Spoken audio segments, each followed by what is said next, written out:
Nous acclamons le Seigneur Jésus.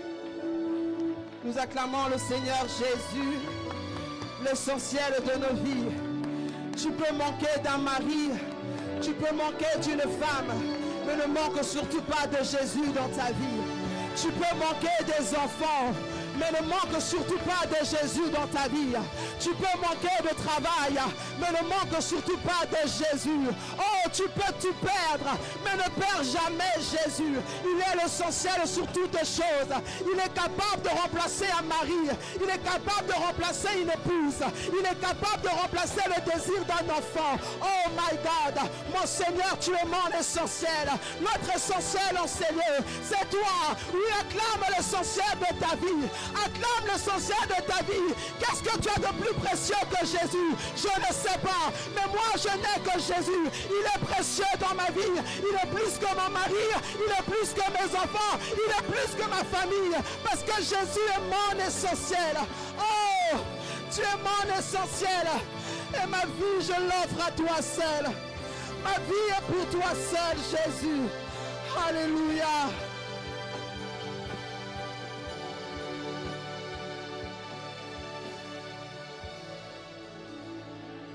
Acclame l'essentiel de ta vie. Alléluia. Oh, quelle grâce de t'avoir notre essentiel. Amen. Alors ce matin, nous sommes dans le livre de Marc. Marc 8. Si on peut rester debout un court instant, s'il vous plaît, juste pour honorer la parole de Dieu. Seigneur, mon Dieu, mon roi, je te bénis ce matin parce que tu fais du bien à nos âmes. Tu fais du bien à notre esprit. Tu fais du bien à nos chairs également, Yahvé Dieu. Il n'y a rien que nous voulons faire hors de toi. Alors Père, je me soumets à ton esprit ce matin.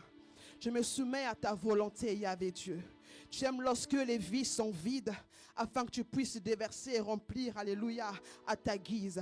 Ce matin, je suis totalement vide, Yahvé Dieu. Alors remplis-moi à ta guise. Je m'abandonne à toi, je me soumets à toi. Raison pour laquelle, Père, ne permets pas que je puisse dire le contraire, alléluia, de ce que je voulais dire. Que ma bouche puisse s'aligner à ta volonté. Que je ne puisse pas m'aligner à mes désirs ou à mon bon vouloir, mais que ma bouche puisse parler selon ta révélation et non la mienne. Alors ce matin, je me soumets à ton esprit et que le Saint-Esprit qui est en train d'opérer en ces lieux puisse prendre la première place. Au nom de Jésus, nous disons Amen. Amen. Alléluia. Nous sommes au livre de Marc 8, si on peut l'afficher s'il vous plaît. Marc 8, de 22 à 26. Nous lisons la parole de notre Père Jésus. Ils arrivèrent à Bethsaïda en emmenant un aveugle à Jésus et on le supplia de le toucher. Verset 23. Jésus prit l'aveugle par la main et le conduisit hors du village. Puis il lui mouilla les yeux avec sa salive, lui imposa les mains et lui demanda « Est-ce que tu vois quelque chose ?» Verset 24. L'aveugle regarda et répondit « J'aperçois des hommes, mais je les vois comme des arbres qui marchent. J'aperçois des hommes, mais je les vois comme des arbres qui marchent. » Verset 25. Jésus posa de nouveau ses mains sur les yeux de l'aveugle. Alors celui-ci vit clair et il était guéri et voyait tout distinctement. Alléluia. Verset 26. Jésus le renvoya chez lui en lui disant « Ne rentre pas dans le village. » Ne rentre pas dans le village. Jean 9, versets 1 à 7. Ainsi nous pourrons nous asseoir. En partant, Jésus aperçut sur son chemin un homme qui était aveugle de naissance. Ses disciples lui posèrent alors cette question. « Dis-nous, maître, pourquoi cet homme est-il né aveugle? Est-ce à cause de son propre péché ou celui de ses parents ?» Jésus répondit. « Cela n'a pas de rapport avec son péché ni avec celui de ses parents. C'est pour qu'en lui tout-puissant, qu'en lui tous puissent voir ce que Dieu est capable de faire. Il nous faut accomplir les œuvres de celui qui m'a envoyé tant qu'il fait jour. La nuit vient où plus personne ne pourra travailler. Aussi longtemps que je suis encore dans le monde, je suis lumière du monde. » Après avoir dit cela, Jésus cracha par terre et, avec sa salive, il fut un peu de boue qu'il appliqua sur les yeux de l'aveugle. Puis il dit, « Va te laver au réservoir de Siloé. » Le mot Siloé veut dire « envoyé ». L'aveugle alla se laver et à son retour, il voyait. Nous acclamons la parole du Seigneur Jésus. On peut s'asseoir. Alléluia, merci. Alléluia. Alors pendant toute cette année, on a partagé un thème porteur de fragrance de Christ. Un thème tellement merveilleux. Alléluia. Et j'aimerais que je puisse encore bénir le Seigneur pour ce que tu as écouté cette année. Vous savez, les hommes sont passés ici, les femmes sont passées. Ils nous ont fait du bien, n'est-ce pas? Oh, est-ce que tu peux acclamer le Seigneur Jésus-Christ pour la vie de maman Ève qui nous a fait du bien cette année par ses prédications? Je dis, tu peux acclamer le Seigneur Jésus-Christ pour la vie de maman Ève. En fait, quand tu es en train d'acclamer pour la vie de maman Ève, le Seigneur aussi rajoute dans ta vie sa portion à elle. Alléluia. Est-ce que tu peux acclamer pour la sœur Cynthia? Tu peux acclamer pour la sœur Déborah, la diaconesse Flavie, notre docteur, n'est-ce pas? Nous acclamons le Seigneur pour toutes ces prédications données en ces lieux. Ils nous ont fait du bien. Alléluia. Et vous savez, quand on acclame les hommes, il faut aussi acclamer la source par laquelle ces hommes nous ont fait du bien. Alléluia. J'aimerais dire que si on a pu parler des porteurs des fragrances de Christ, parce qu'un homme a écouté une seule voix. Parce qu'un homme s'est dit que oui, Jésus, je vais me mettre à l'écart pour écouter ce que tu veux me dire, là sur cette montagne. Alors aide-moi à apprécier notre Père, le pasteur Patrick Roger, qui pendant toute cette année nous a bénis, alléluia, avec ses prédications, qui nous a bénis avec ses séminaires. Nous bénissons le Seigneur pour cela. Alléluia. Donc porteur des fragrances de Christ. Il a désiré que cette année nous puissions être des hommes et des femmes qui portent ces fragrances. On nous a parlé de multiples fragrances, n'est-ce pas? Et ce matin, pour clôturer encore cette année par la grâce de Dieu, j'aimerais parler d'une fragrance qui est extraordinaire. Quelquefois, on pense qu'elle n'est pas, elle est là anodinement, mais elle a totalement son importance. Vous savez que la puissance de Dieu n'a pas besoin qu'on puisse la comprendre. La puissance de Dieu n'a pas besoin qu'on puisse comprendre cela. Mais la puissance de Dieu agit pour ceux qui croient en la puissance de Dieu. Je dis que quelquefois tu ne comprends pas, mais comment se fait-il qu'aujourd'hui, à mon âge, j'appartiens à Jésus? Personne ne peut l'écrire ou l'expliquer. Qu'est-ce qui s'est passé? Quelquefois tu dis, mais elle était stérile.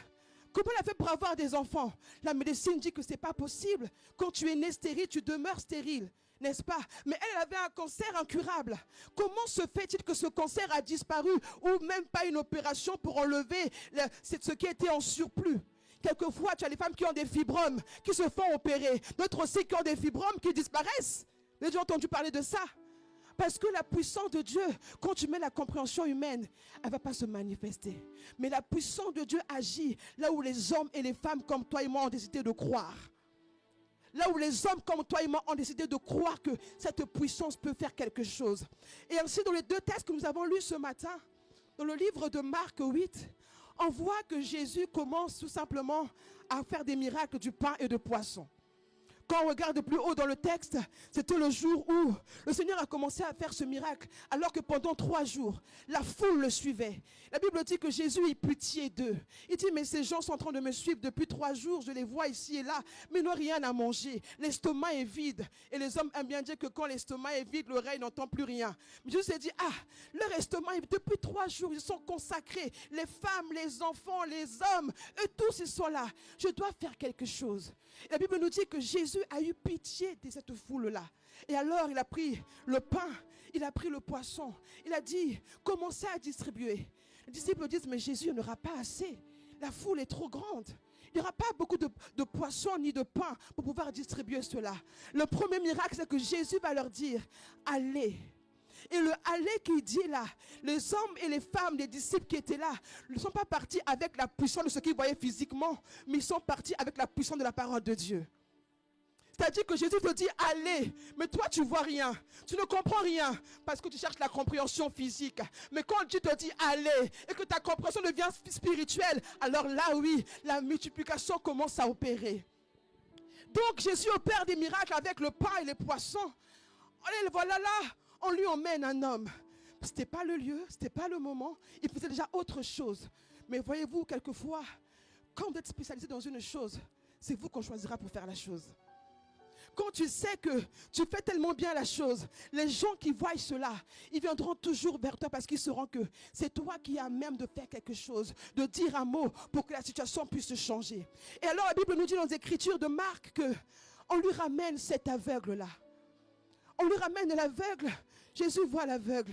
Il dit, bon, est-ce que c'est le moment, là d'abord on part du ventre, vous voulez encore faire des miracles des yeux, c'est pas la place en fait. Hein? Mais Dieu ne dit pas ça parce que Dieu est un Dieu d'amour. Alléluia. Les disciples étaient tellement pleins de zèle, ils se sont dit, bon, on va profiter un peu de la grâce qui est là. Hein? Profite de la grâce de maman moyen qui est là. Je vais vous reposer dimanche prochain, frère Roch. Je jette le caillou comme ça, elle prend.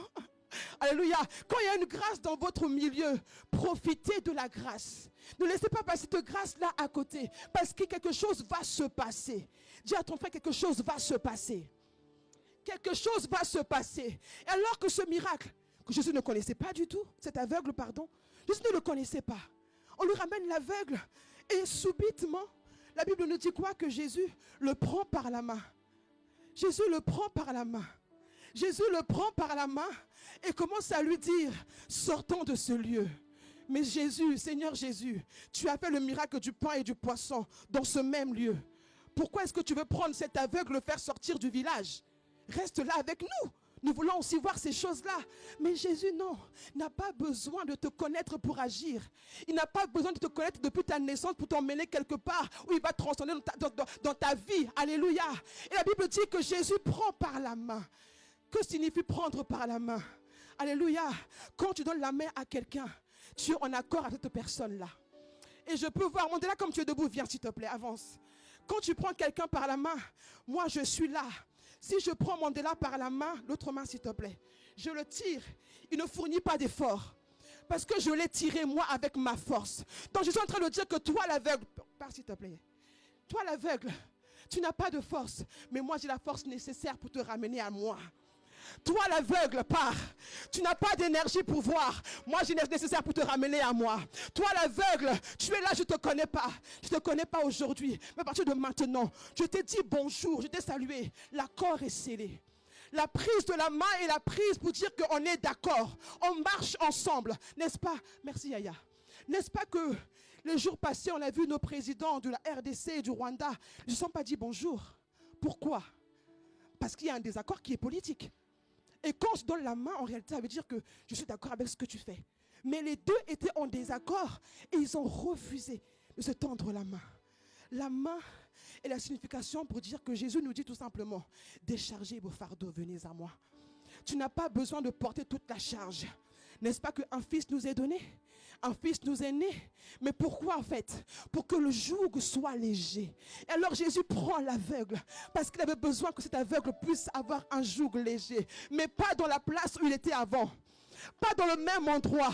Quand Jésus prend pour rendre ton joug léger, il doit avoir un déplacement, mon Dieu. Quand Jésus te prend pour te faire sortir de place, parce qu'il sait que cette place-là ne convient pas. Or que Bethsaïda me dit quoi?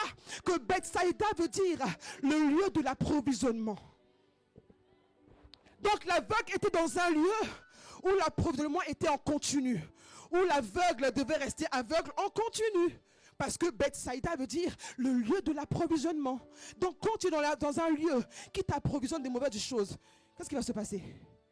Tu auras toujours des mauvaises choses en toi. Parce que quelquefois, même si on fait un travail intérieur dans ta vie, tant que l'extérieur ne se fait pas voir, tu peux encore tomber malade. N'est-ce pas? N'est-ce pas que quand pendant le confinement, on nous a dit qu'il faut se mettre en confinement, il faut se mettre à l'écart. Pourquoi? Parce que quand tu es dans un emplacement, et cet emplacement est malade et toxique pour toi, la maladie sera toujours là. Alléluia, prêt à rentrer dans ta vie. Et Jésus avait besoin de dire à l'aveugle, non, sortons de Bethsaïda, parce que cet endroit est toxique pour toi. J'aimerais le dire ce matin, il nous faut sortir de Bethsaïda, parce que Bethsaïda est toxique pour notre vie. Bethsaïda est l'image du monde qui nous engloutit, alléluia, les choses du péché, alléluia. Et ainsi mon thème ce matin est humecté par sa salive. Mon thème de ce matin est humecté par sa salive. Lisons les définitions. Humecter veut dire rendre humide, mouiller légèrement. Alléluia. Et la fonction de la salive, l'encyclopédie nous dit que la salive a pour fonction d'humidifier et de protéger les muqueuses buccales et les dents. Elle vient en prévention contre les caries et les infections. Alléluia. Donc retenez bien le thème, humecté par sa salive. Là, l'encyclopédie nous dit que la salive vient pour empêcher les infections à rentrer dans notre vie. Si la salive que tu portes empêche les infections. La même salive que tu portes donne les infections. Oui, je disais tout à l'heure que pendant le confinement, on avait tous des masques. Pourquoi? Parce que par la salive, tu peux contracter une maladie. Par la salive, tu peux avoir l'hépatite C. Donc les gens qui cherchent à, je ne sais pas moi, qui embrassent 10 000 personnes avec leur bouche, soyez aussi assurés qu'il y a une infection qui est transmissible avec la bouche. Alléluia. Cette même bouche qui peut te protéger contre ce qui est extérieur. Cette même salive peut aussi te faire donner une maladie qui est extérieure pour rentrer en toi. Raison pour laquelle Jésus avait besoin de dire à cet aveugle, sors de l'infection de Bethsaïda. Sors de cette infection parce que ici, là, si tu restes dans le même lieu, tu seras toujours contaminé. Tu n'as pas besoin de demeurer dans ce lieu-là. Il te faut faire le pas. Il te faut quitter Bethsaïda vers un autre village. Alléluia. Et ensuite, l'aveugle ne connaissait pas Jésus, mais il a obéi. C'est très bien d'obéir à Jésus. Mais Jésus lui dit, ne reviens plus dans le village. Vous et moi, tu habites dans ta ville, tu habites à Maison-Alfort, je ne sais pas où. Jésus te dit, ou bien un jour, je te dis, bon, quitte Maison-Alfort. Tu vas quitter pour aller où? Répondez-moi. C'est difficile le jour même. Il dit, quitte, sans réfléchir. Sans chercher à comprendre quoi que ce soit. Quitte cet endroit, quitte cette ville et ne reviens plus. Mais ici j'ai ma famille, mais ici j'ai mon travail. On va dire ça nous aujourd'hui, chrétiens du 21e siècle. Dis mais Seigneur, non, mais là, comprends-moi. On va chercher à négocier avec Dieu. Seigneur, comprends, oui, tu m'as guéri, c'est vrai, mais regarde, si je ne travaille pas, comment je donnerai mes offrandes? Si je ne travaille pas, comment tu auras la dîme et tout? On peut chercher à négocier. Mais je n'ai pas vu dans la Bible où on dit que cet homme a négocié devant Jésus. Jésus a parlé un point, un trait. Quitte ce village et ne reviens plus. Alléluia. Quitte ce village et ne reviens plus. Donc le mouvement de quitter, alléluia, est très capital pour notre vie. Peu importe où tu te trouves aujourd'hui, le Seigneur te dit, quitte cet endroit et arrête, ne reviens plus. Quitte ce péché, je ne sais pas, et ne reviens plus. Quitte ce qui est en train de te faire la distraction et ne reviens plus à ça. Quitte cet ami sur Snapchat qui te ramène dans le passé et ne parle plus avec lui. Alléluia. Dieu a besoin de nous rendre purs. Dieu a besoin de sanctifier nos vies. Alléluia. Et ensuite, dans la suite des Écritures, on voit que le Seigneur prend sa salive, met sur les yeux de cet homme. Pourquoi prendre ta salive, mettre sur les yeux de quelqu'un? Tu peux tout simplement parler comme tu as parlé, quitte ici et ne reviens plus, et l'aveugle pourra voir. Parce que les principes de Dieu sont propres à Dieu. Je dis que les principes de Dieu sont propres à Dieu. Quelquefois, tu as pensé que ça allait être aussi facilement facile, mais Dieu te dit non. Il y a besoin de faire quelque chose de supplémentaire pour que les hommes puissent voir que oui, c'est Dieu qui est passé par là. Oui, c'est Dieu qui est passé par là. Et le Seigneur prend sa salive, comme je l'ai dit tout à l'heure, que la salive donne la pureté. La salive peut se donner la maladie, parce qu'elle nous protège. Et je vois que la meilleure salive qui nous protège contre tout, c'est la salive de Jésus. Être humecté par sa salive te fait en sorte que les infections de Satan, le diable, ne puissent pas t'atteindre. Être humecté par la salive de Jésus fera en sorte que là où les hommes ont voulu te mettre à terre, tu ne seras pas atteint. N'est-ce pas que lorsque un homme plein de colère, plein de rage, veut lâcher de la négativité sur votre vie, il va prendre tout son crachat dans son corps et cracher sur vous? Vous avez déjà vu ça ou pas? Un homme plein de colère, méchant qu'il est, il prend toute sa salive, il crache. Il commence à dire des paroles négatives. Parce que sans le vouloir, sans le savoir, la salive a une puissance. Vous savez, quand vous partez dans les concerts, les artistes chantent la même chanson à chaque fois. Il n'y a pas de nouveauté, sauf un extrait exceptionnel. Généralement, quand tu pars dans un concert pendant 3 jours, pendant les 3 jours, ce sera la même chanson. Alléluia. Et la parole de Dieu est meilleure parce que pourquoi? On peut prendre les mêmes textes, mais on parle de diverses manières. Alléluia. Je ne sais pas si tu comprends ce que j'entends de dire ce matin. Ce matin, je vais juste te montrer une fragrance qui est nécessaire pour que 2026, nous soyons des champions hors pair. Pour qu'en 2026, notre façon de raisonner puisse se changer. Raison pour laquelle je dis, il nous faut être humectés par sa salive. Alléluia. Dis à ton frère, humecté par sa salive. Pas la tienne, pas la mienne, mais celle de Jésus-Christ. Acclame le Seigneur Jésus. Alléluia. Donc le Seigneur prend sa salive, le met sur les yeux. Et aussitôt, l'aveugle a retrouvé la vue.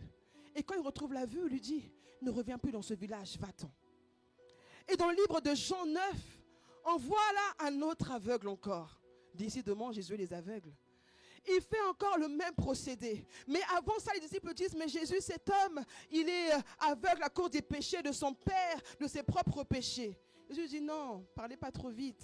Ce n'est pas à cause du péché de son père, de sa mère ou son propre péché. Non, non, non, non. Son problème à lui, c'est que la puissance de Dieu va se faire voir. Son problème à lui, de cet aveugle dans Jean 9, c'est que la puissance de Dieu devait se manifester. Et bizarrement, alors que dans Marc 8, Jésus fait sortir l'aveugle de la ville, ici dans Jean 9, il fait garder l'aveugle dans la ville. Il change de manière, mais le procédé reste le même. Toujours avec sa salive. Il prend sa salive, il met dans la boue, il met dans l'aveugle. Mais il dit encore une chose. Là, il ne dit pas, sors de la ville. Non, là, il lui dit, va au réservoir de Siloé. Va chez les envoyés. Pourquoi aller chez les envoyés? Je soupçonne que Jésus voulait tout simplement lui dire, va qu'on puisse voir là-bas que la puissance de Dieu a travaillé dans ta vie. Alléluia. Oh, quelquefois le Seigneur te dira tout simplement, reste. Parce que c'est là où tu dois rester. Que les gens qui ont dit que c'est à cause du péché de ton père puissent témoigner. Non, ça n'a rien à voir. C'est la puissance de Dieu. Toi, tu as trop péché. Non, ça n'a rien à voir. C'est la puissance de Dieu. Comme Marie d'ailleurs aussi, Marie, mère de Jésus. Qu'est-ce qu'on pouvait dire? Toi, tu es fiancée, tu es enceinte. Mais comment c'est possible? Non, c'est la puissance de Dieu. C'est pas que j'ai péché. C'est la gloire de Dieu. Ne croyez pas ce que les hommes disent. C'est la gloire de Dieu. Et Jésus voulait que cet homme-là reste là sur place. Mais il devait rester là et aller au réservoir de Siloé pour que sa guérison soit totalement totale. Donc quelquefois, la première fois, on voit que Dieu dit, ne reviens plus, sors, ne reviens plus. La deuxième fois, Dieu va lui dire, reçois et va. Reçois et va. Donc la première fois, Dieu a besoin de changer notre environnement pour agir. Dieu a besoin que tu puisses quitter le monde pour qu'il puisse se manifester. Dieu a besoin que tu puisses dire à Bethsaïda, bye bye, parce qu'une nouvelle vie s'offre à toi. Dieu a besoin que tu puisses arrêter avec les désirs du monde, parce qu'une nouvelle vie va s'offrir à toi. Et là, avec Bethsaïda, il dit quitte. Mais avec l'autre aveugle, il dit va te laver. Même guérison, mais différentes manières, avec le même procédé. La salive. Or, la salive, c'est quoi? Par la salive, on peut prendre tes empreintes. Quand tu vas faire des tests, on met le tube dans ta bouche, on peut avoir des informations sur ta santé.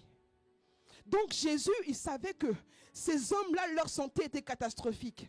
Mais il fallait changer l'information de leur vie. La salive donne l'information nouvelle pour dire que ce n'est plus toi qui vis, mais c'est Christ qui vit en toi. La salive vient pour te dire que maintenant tu portes l'ADN de Dieu. Quand tu prends la salive de Jésus, il est là pour te dire que maintenant, ce n'est pas toi qui vis, mais c'est moi qui vis en toi. Donc les infections qui t'emmenaient vers le bas, tout ça là c'est parti, c'est fini. Tout ce qui te retenait vers le bas, tout ça c'est parti, c'est fini. Parce qu'à partir de maintenant, tu as mon ADN. Aujourd'hui, tu n'es plus appelé, alléluia, à rester dans Bethsaïda. Mais aujourd'hui, tu es appelé à être un envoyé de Christ, un envoyé de Dieu. Alors sors de Bethsaïda parce que je t'envoie en mission. Sors de Bethsaïda parce que je t'envoie à aller parler de moi. Sors de Bethsaïda parce que dans ta vie, je vois la gloire de Dieu et il faut qu'elle se manifeste dans ce monde. Alléluia. Sors de Bethsaïda pour être envoyé. Dieu nous sort du monde parce qu'il a besoin de nous envoyer quelque part. Tu es un envoyé de Dieu, mais pour cela, il faut que tu aies l'ADN divin. Tu es l'envoyé de Dieu, mais pour ça, il faut que tu portes la nature divine de Christ. Sans la nature divine de Christ, nous aurons tellement d'erreurs en nous, tellement d'échecs en nous. Mais seule sa salive nous garde, préserve totalement, alléluia, contre les infections de ce monde, contre les malédictions de ce monde, où les hommes peuvent cracher sur nous. Mais nous avons déjà reçu un crachat qui est au-dessus des crachats des hommes de ce monde. Oh my God. Oh, je suis en train de dire qu'en ces lieux, on a besoin de recevoir une salive qui est bien supérieure aux salives qui nous affectent. Parce que la salive de Christ apporte la vie. Oui, humecté par sa salive. Être imprégné totalement de Christ, de la tête jusqu'aux pieds. Alléluia. Et quand Jésus crache, Parce qu'il s'est rendu compte que l'homme était tellement mauvais qu'il fallait qu'il puisse cracher, qu'il fallait qu'il puisse utiliser cette version de lui que personne d'autre ne pourra avoir. N'est-ce pas que dans le livre de la Genèse, il dit que faisons l'homme à notre image, à notre ressemblance. Mais comment il le fait? Il souffle en nous, n'est-ce pas? Mais quand je souffle, je peux aussi avoir des particules de mes postillons qui peuvent partir, n'est-ce pas? Et quand Jésus souffle en nous, on reçoit sa vie. Mais vous savez que par la salive aussi, pendant que je suis en train de parler, si je postillonne trop, si je suis malade, tu peux avoir des plaques sur ta peau. J'ai déjà vu ça, une personne qui a reçu des plaques sur sa peau à cause d'une salive. Ce genre de malédiction où quelqu'un en face de toi, il part tellement avec trop de salivation. Et alors je te rends que, mais j'ai plein de boutons, pourquoi? Parce que sa salivation était pleine d'infections. Alléluia. Et Jésus, sachant toutes ces choses, il a dit, il faut emmener un truc supérieur à cela. Il faut emmener une supériorité à ce que l'homme a déjà. Parce que par ma nature, personne ne peut faire ce que moi je fais de mieux. Alléluia. Et alors on voit encore Lazare. Lazare, cet homme qui était l'ami de Jésus. Cet homme aimé de Jésus. Lorsque Lazare revient à la vie, Lazare, il ressuscite, n'est-ce pas? Il ressuscite. Mais Lazare, quand il ressuscite, quelque chose encore est en train de l'enchaîner. Lazare, quand il revient à la vie, je suis là, il revient à la vie, mais il a des bandes qui sont autour de lui. Il est bien encerclé par les bandes. Mais comment on peut marcher? Comment on peut fonctionner? Comment on peut agir si on a plein de bandes autour de nous? Alléluia. Le Seigneur est en train de nous dire ce matin qu'il y a des miracles qui viennent pour reconstruire, des miracles qui viennent pour créer. Est-ce que je me fais comprendre ce matin? Vous êtes avec moi? Je dis que quelquefois il y a des miracles reconstructeurs. Ils viennent pour reconstruire quelque chose. Mais des miracles aussi qui viennent pour créer à l'image de l'aveugle. Pour ça qu'au départ il a vu les hommes comme des arbres. Parce qu'il n'avait jamais vu de sa vie. Il ne sait pas c'était quoi un être humain, à quoi ça ressemblait à un être humain. Alors Dieu va recréer quelque chose. Il va faire pour la deuxième fois. Et alors pour la deuxième fois, sa vue était intacte. Ce qui veut dire que dans la guérison, il y a un mouvement à avoir. Dans la guérison que tu désires avoir, il faut faire des mouvements. Et d'abord, tu quittes le monde, tu deviens, alléluia, un envoyé de Dieu. Il y a un mouvement qui se passe. Il y a une traversée, une transaction qui est en train de se passer, n'est-ce pas? Mais or, vous voyez que les gens qui sont entre les deux mouvements, tu as reçu ta guérison, tu as reçu la vie de Dieu. Or, quand tu reçois la vie de Dieu vient quoi? Pour effacer ce qui était mort dans ta vie. Tu as reçu la vie de Dieu et avant d'arriver au deuxième point, tu as commencé à abandonner. Tu as dit, Seigneur, c'est trop long, c'est trop injuste. Pourquoi tu mets trop de temps? Or, tu oublies que avant de recevoir la vie, cet aveugle dans le livre de Jean 9 était obligé de partir. Il était obligé de marcher. Et c'est lorsque tu es en train de marcher que le processus divin agit dans ta vie. Parce que quand un homme est en train de marcher, il rencontre des défis. N'est-ce pas ici que nous travaillons? Chaque matin, le défi, c'est quoi? De se lever le matin, aller au travail. Mais pour se lever, aller au travail, il faut marcher. Si personne ne travaille, reste sur lui à son lit à 8 heures, pépère, 9 heures, pépère, il n'a pas de pression. Mais toi qui travailles, tu te lèves à 6 heures, tu dois te préparer, tu dois marcher. Les défis de la vie. Or que contre le moment où Dieu efface la mort, le entre-deux, le milieu, une transaction se passe.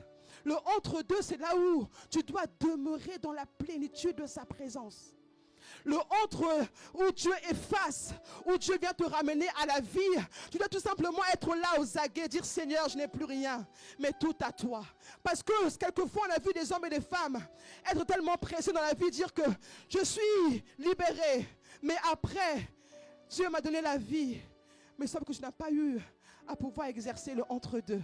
Et tu commences à dire que les gens sont contre moi, les gens ne m'aiment pas. Ça n'a rien à voir avec les gens qui sont contre toi ou qui ne t'aiment pas. Juste que tu n'as pas su respecter le processus. Dieu nous prend dans un plan, dans un point A, nous emmène dans un point B. Et le milieu du A et de B, alléluia, il y a un segment qui se passe. Il y a quelque chose qui doit se manifester, qui sépare le A et le B. Alléluia. Et ce matin, Dieu a besoin de nous dire que nous avons besoin de marcher dans la plénitude de sa présence. Parce qu'il a effacé, parce qu'il a libéré, alléluia, on n'a pas le droit d'abandonner. Nous sommes en mouvement, alléluia. Et le mouvement de Dieu a besoin que nous puissions tout simplement dire que nous n'abandonnerons pas le chemin. Notre marche sera une marche qui sera constante et non partielle. Une marche qui est en continu, non pas parce qu'on peut voir ou ne pas voir, mais une marche qui est en continu. Alléluia. Et par la même occasion, vous voyez que le mouvement, quand Lazare reçoit la résurrection, comme tout à l'heure j'ai dit qu'il était enchaîné, n'est-ce pas? Il avait des bandes autour de lui. Mais ces bandes-là ne pouvaient pas le permettre de pouvoir exercer librement son mouvement. Alléluia. Donc il fallait que Jésus puisse apporter sa vie. Il fallait que je puisse venir parler et dire une parole. Parce que le Seigneur de la guérison n'obéit qu'à sa propre parole. Si tu veux une guérison, alléluia, sache que Dieu ne guérit que par sa propre parole. Dieu ne guérit pas hors sa parole.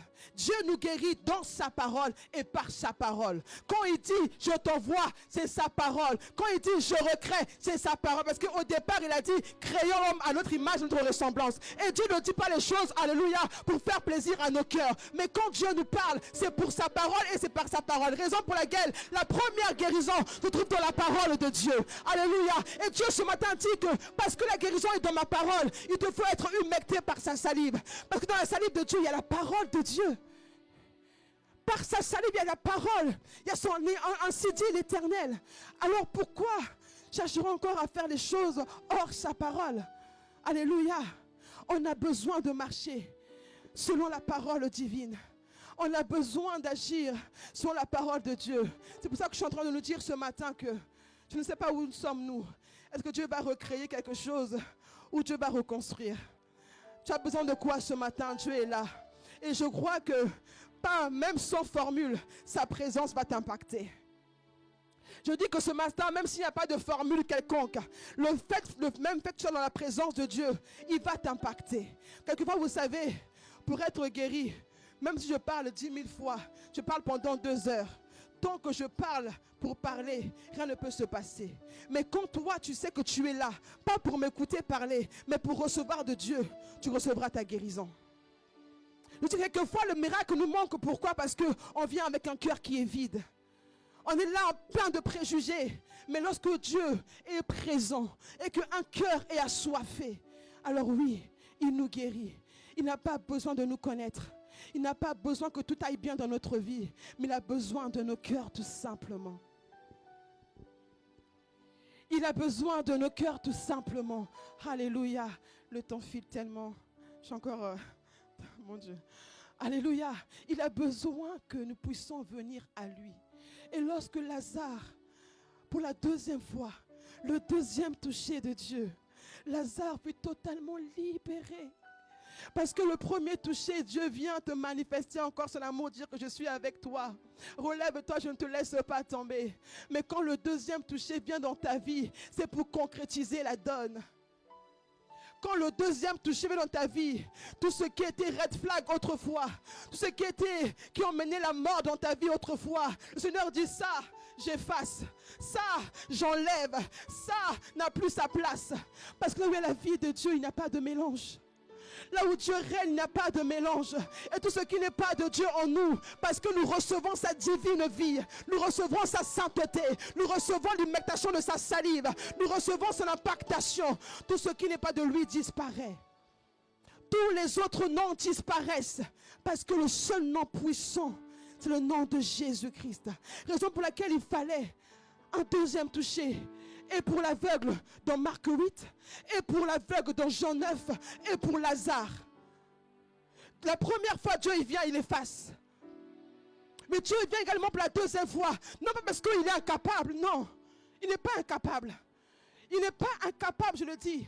Dieu fait les choses à sa manière, comme je dis au départ. On n'a pas besoin de comprendre pour voir la puissance de Dieu. Mais tu as besoin de croire tout simplement. Là où les hommes pourront dire que votre Dieu est un Dieu incapable, pourquoi il fait 2 fois pour agir? Non, il n'est pas incapable. Parce que quand il vient la première fois, d'abord il analyse la situation, il écrit. Après il efface. Et quand il efface, il installe la nouveauté. N'est-ce pas que la femme adultère, il s'est passé quoi avec elle? On l'a emmenée. Jésus, femme adultère, elle sort avec les maris des autres. Patati, patata. Mais l'attitude de Jésus, attitude de roi. Pas de panique, pas d'inquiétude. Jésus est là. Ils sont en train de parler, en train de dire les choses. Jésus est en train d'écrire. Mais qu'est-ce qu'il écrivait chez Jésus? Toutes les accusations qu'on disait sur cette femme-là. Ah, elle est adultère. Ok. Oh, 5 maris, 4 maris. Ok. Toi aussi dedans. Ok. Jésus écrit. Et sachant pas que ces hommes-là donnent des informations à Jésus pour le bien de la femme adultère. Oh, quelquefois les gens parlent sur ta vie parce que le Seigneur a besoin qu'ils puissent parler pour que ces gens ne puissent plus être dans votre vie. Alléluia. J'aimerais tout simplement te dire que quand les gens parlent trop contre toi, et c'est injuste, le Seigneur est en train de dire laisse-les parler.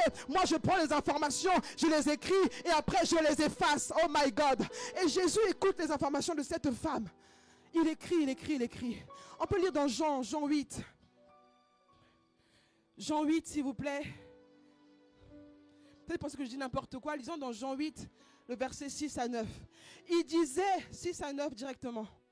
Il disait cela pour l'éprouver, afin de pouvoir l'accuser.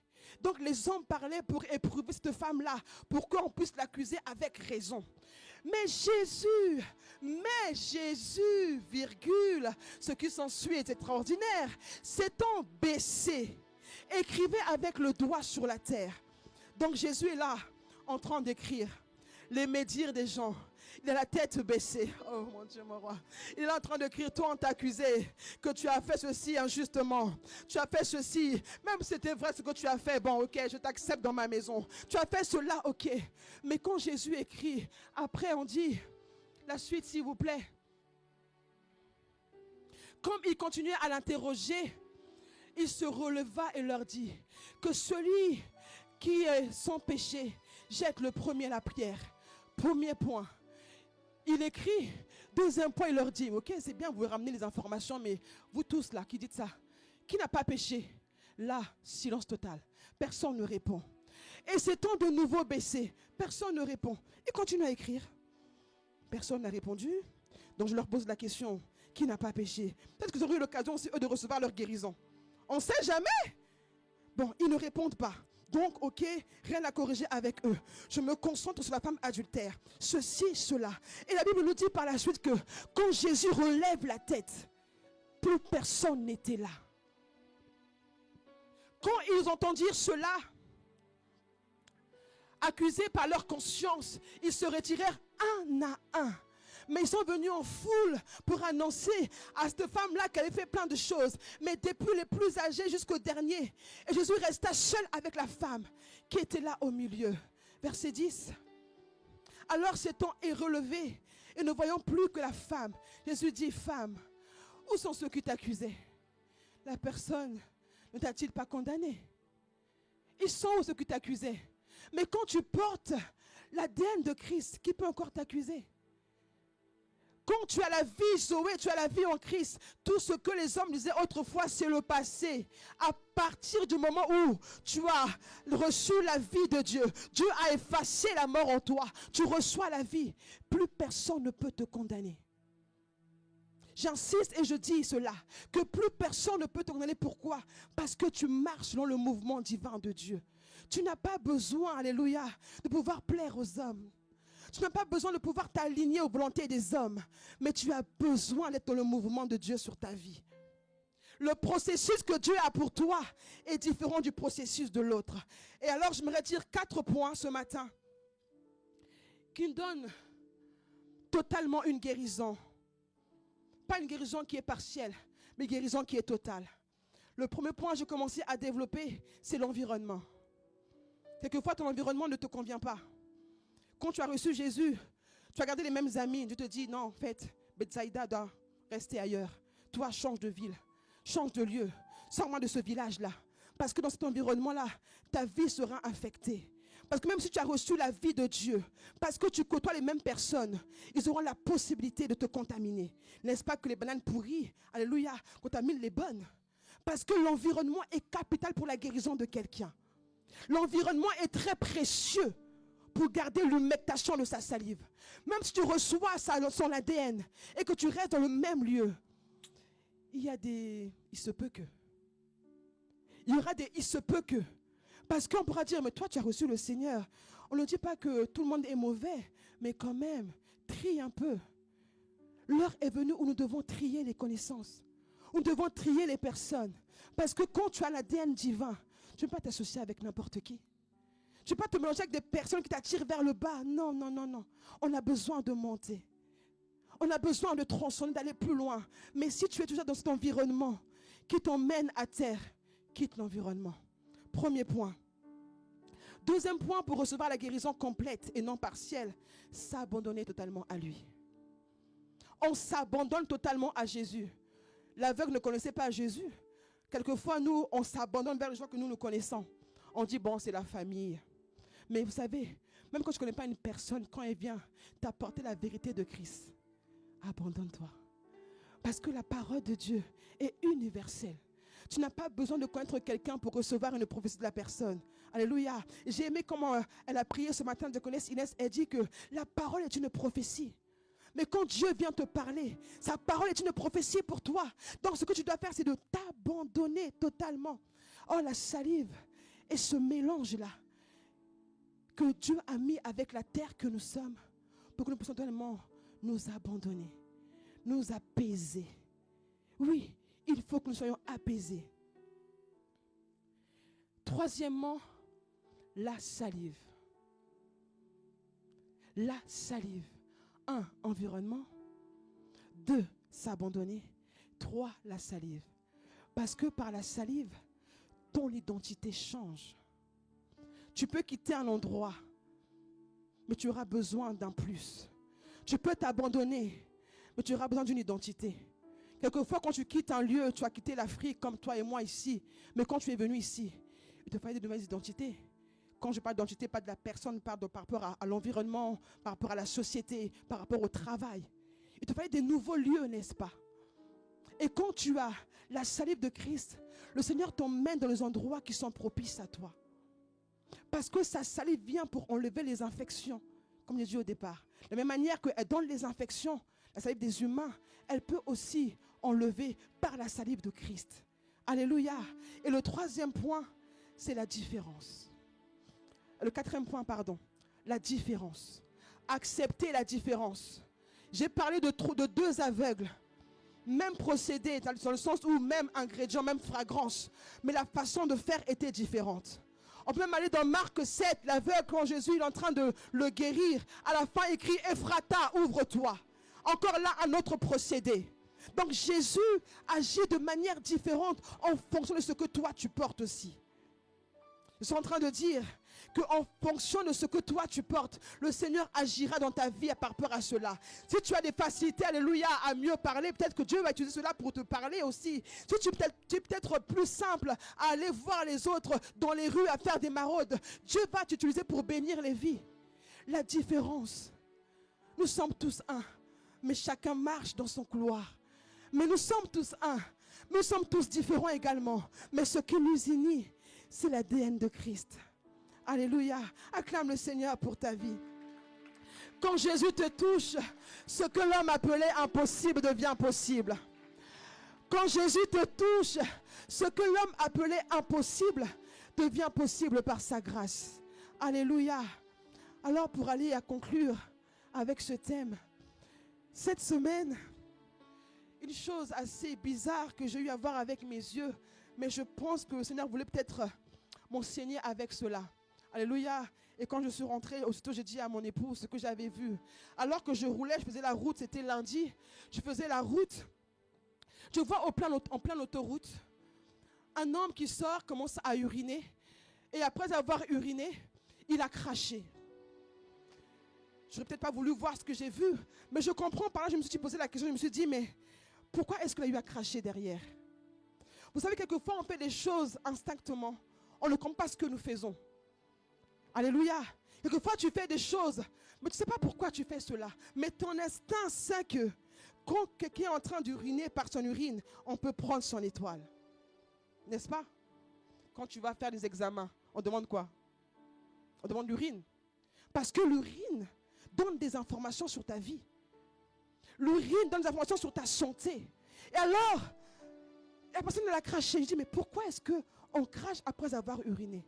En fait, le fait de cracher, c'est également le fait d'abolir toutes les malédictions que tu peux avoir derrière. Je me fais comprendre. Quelquefois, tu es allé dans un endroit, ça sentait tellement mauvais, l'odeur était nauséabonde. Mais il y a des odeurs qui sont tellement maléfiques que quand tu passes là, ça te colle à la peau. C'est vrai. Il y a des odeurs, tu as juste besoin de passer, n'est-ce pas, que tu passes en plein milieu de SDF. Quand tu sortiras, tu sentiras leur odeur. C'est vrai ou c'est faux? Je parle à des humains, alléluia. C'est vrai ou c'est faux? Quand tu pars dans un lieu qui sent mauvais, mais dans la cuisine, quand tu cuisines, quand tu sors de là, l'odeur impacte ta peau, impacte tes vêtements. Et je comprends qu'en fait, le fait de cracher sur les choses qui nous répugnent, les choses qui puent, c'est un acte qui est spirituel. De la même manière que le sang est puissant spirituellement, la salive est puissante. Oui, ta salive est puissante, alléluia. Parce que par ta salive, tu peux abolir les malédictions. Par ta salive, tu peux dire que non. Là, c'est pas possible. J'ai vu des hommes cracher dans leurs mains, en face avec un autre homme, lui aussi crache dans la main, te serrer la main et faire un pacte. Sceller un lien. De la même manière que les hommes prennent le sang, avec le sang de son prochain, font des pactes. Alléluia. La salive aussi est un lien pour faire un pacte. Parce que le sang est puissant, mais la salive aussi a une puissance. Raison pour laquelle ce matin je vous dis qu'il nous faut être humectés par la puissance de la salive de Jésus-Christ. Parce que quand tu es humecté, quand tu es imprégné par sa salive, tout ce qui est malédiction ne t'atteint pas. Tout ce qui est, alléluia, négligent des humains ne peut pas t'imprégner. Et même si tu avais eu à passer dans un endroit qui ne sentait pas bon, toi tu as la fragrance divine en toi. Cette odeur ne t'atteint pas. Tu as la fragrance divine en toi. L'odeur que tu as eu à sentir ne te colle pas à la peau. Parce que tu as été humecté par la fragrance divine. Alléluia. Tu as été imprégné dans le bain de Jésus, dans la présence de Dieu. Acclame un peu le Seigneur Jésus-Christ ce matin. Alléluia. On a besoin d'être humecté par sa salive. Et vous voyez que aujourd'hui, tu peux compter sur un homme. Mais il arrivera un jour, l'homme te dira que je ne peux pas t'aider aujourd'hui, je n'ai plus les moyens. Quelquefois, il te dira aussi, mais toi aussi tu as trop demandé, tu abuses. Alléluia. Parce que l'homme se lasse vite. Mais la seule personne qui ne se lasse jamais de toi, c'est Dieu en fait. Tu as beau prier aujourd'hui, n'est-ce pas qu'on prie tous les jours? Toute la semaine, on est resté sur le même sujet, alléluia, le même verset. Mais ça sort, ça coule et ça coule. Alléluia. Parce que Dieu vient mettre les mots dans nos bouches. Dieu vient nous remplir de lui. Dieu vient nous, alléluia, tout simplement nous emmener à être chargés et remplis par sa puissance. Alléluia. Tu as besoin d'avoir l'ADN de Christ en toi.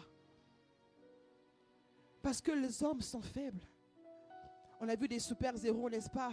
Comme les Superman, plein de zèle, plein de force, plein de foi pour aller voler et aider les autres.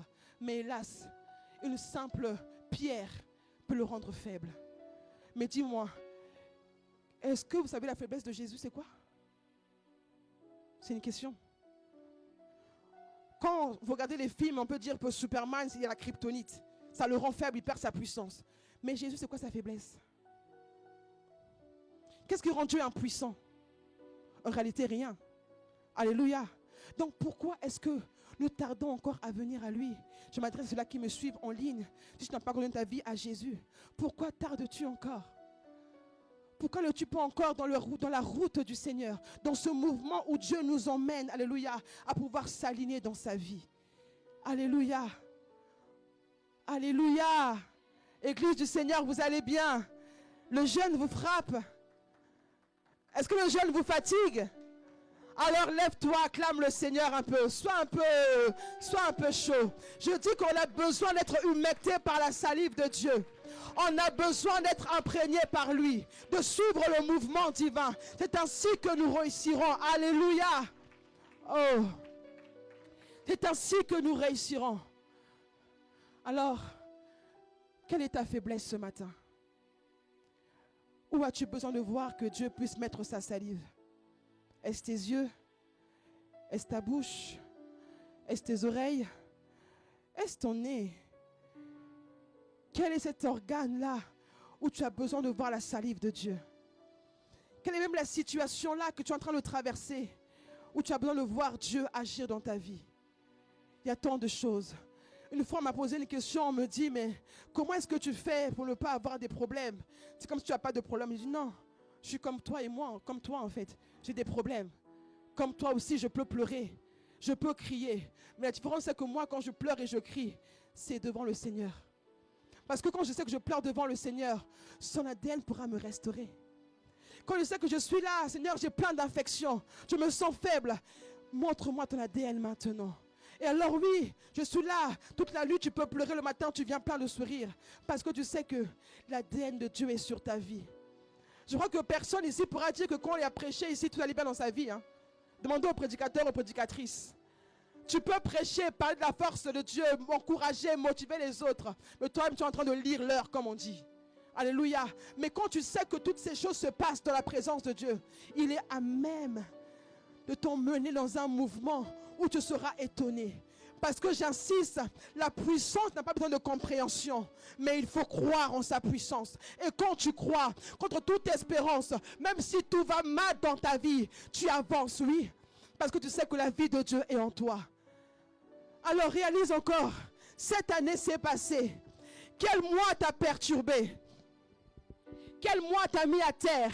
En ce dernier dimanche, nous voulons prier et parler. Parce qu'en fait, en réalité, vous savez, la persécution, n'a en fait qu'un réveil. Les hommes qui sont persécutés hier ont fait les entreprises aujourd'hui. Je t'encourage pour te dire que ta persécution est un réveil pour demain. Oh, tu m'entends pas? Ta persécution est un réveil pour demain. Tu es persécuté aujourd'hui, mais sache que quand tu vas utiliser cela, tu auras le bon plan. Tu auras les appels d'offres, alléluia, pour créer une société, pour créer quelque chose qui amènera le réveil dans cette nation. Alors, plus de pleurs, plus de doutes, plus de crainte, plus de doutes. Parce que ce matin, Dieu veut nous imprégner de sa puissance. Élève ta voix, élève tes mains. Commence à désirer la présence de Dieu. Ah, regarde à ta vie.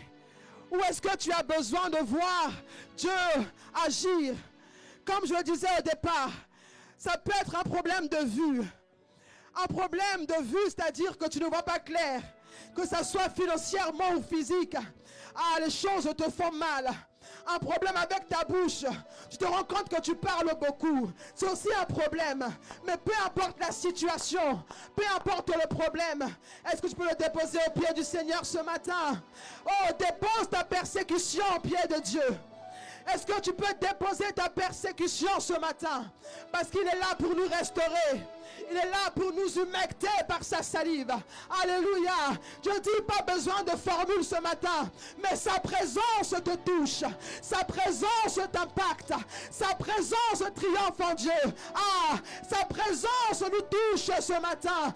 Église, je veux t'entendre prier. Frères et sœurs, je veux nous entendre prier. On a besoin que nos persécutions puissent être ramenées à Christ, parce que cela emmènera le réveil demain. Alléluia. La persécution doit être emmenée à Christ. Alors dépose au pied de Jésus ce matin. Dépose au pied du Seigneur ce matin. Abachetez les mains. Père, je te dépose toutes choses, Seigneur Dieu. Tu connais l'état de mon cœur. Tu connais l'état de mon cœur, Jésus. Tu connais mes besoins. Tu connais mes désirs. Oh, je ramène devant ton trône. Là sur cette autel, je viens déposer toutes mes persécutions. Je viens déposer sur cet autel tout ce qui est appelé persécution. Parce que je sais, je crois que la persécution, tu le transformes en réveil. Je l'ai vu avec l'aveugle, alléluia. L'aveugle était persécuté.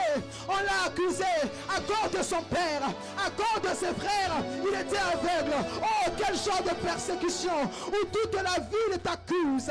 Mais j'ai vu également la même persécution a apporté le réveil.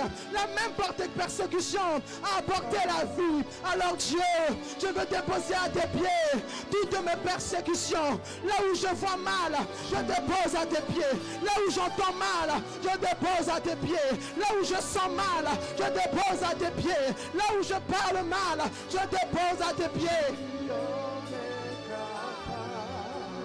Hey! Dépose tes persécutions au pied du Maître. Dépose tes fardeaux. Il est le seul à rendre ton joug léger. Il est le seul à te rendre léger. Alléluia, ce matin. Il te prend par la main. Il te prend par la main. Oh, fais un signe prophétique. Dans ta main, Jésus te prend par la main.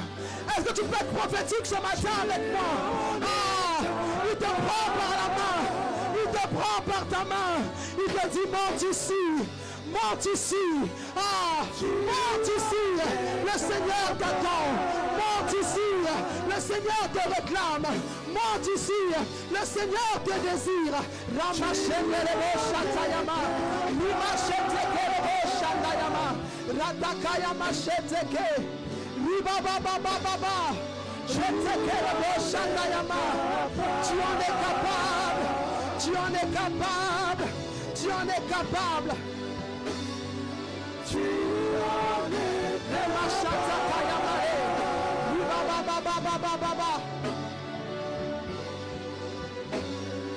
Tu en es capable.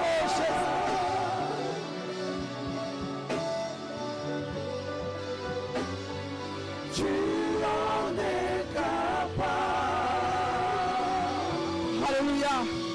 Alors maintenant, commence à lever ta voix et tu déclares que tout ce qui était fermé s'ouvre maintenant.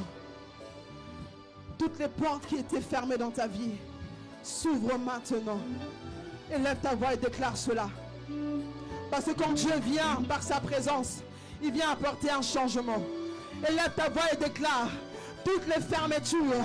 Si cette année 2025, tu as eu plein de refus, appelle, active les choses.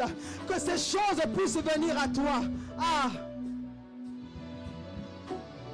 tu en es capable d'ouvrir ce qui était fermé. Tu en es capable de fermer tout ce qui était ouvert, qui ne te glorifiait pas. Tu en es capable, Seigneur, ce matin. Raison pour laquelle nous voulons t'acclamer. Acclame Jésus.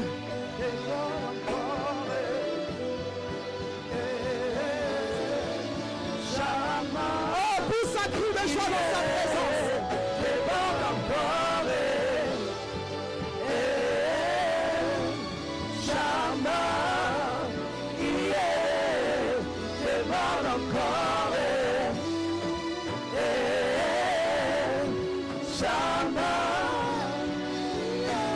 Élève ta main, je vais prier.